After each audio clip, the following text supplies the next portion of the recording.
Anyang mga chinggu!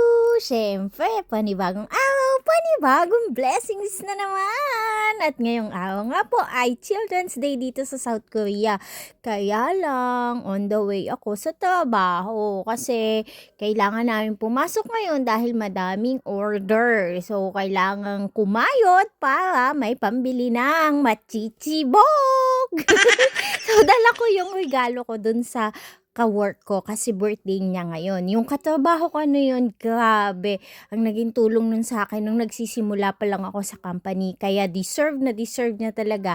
Nabigyan ko siya ng regalo ngayong araw na ito kasi syempre isa ito sa mahalagang araw para sa kanya. So kahapon, galing ako sa flower shop.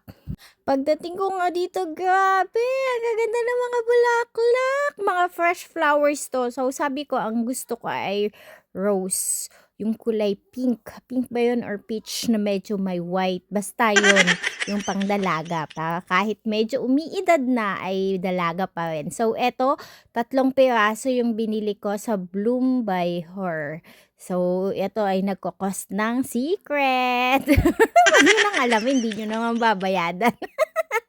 Basta, galing 'to sa puso ko. Sana magustuhan niya. So, habang nasa bus ako, ayan, sakay ako sa bus ngayong umaga, iniisip ko, paano ko kaya 'to ibibigay sa kanya? Kasi nga, maaga yung pumapasok, nadadatnan ko na.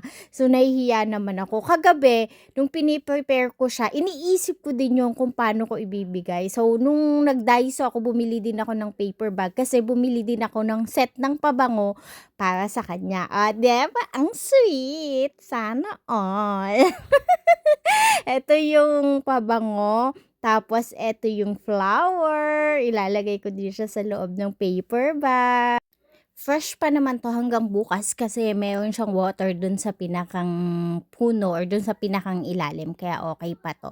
Naku, sana lang talaga magustuhan niya kasi alam niyo ba, 1 week talaga akong nag-isip kung anong ibibigay ko sa kanya kasi grabe sobrang bait nun nung birthday ko. Alam niyo itinreat din ako nun.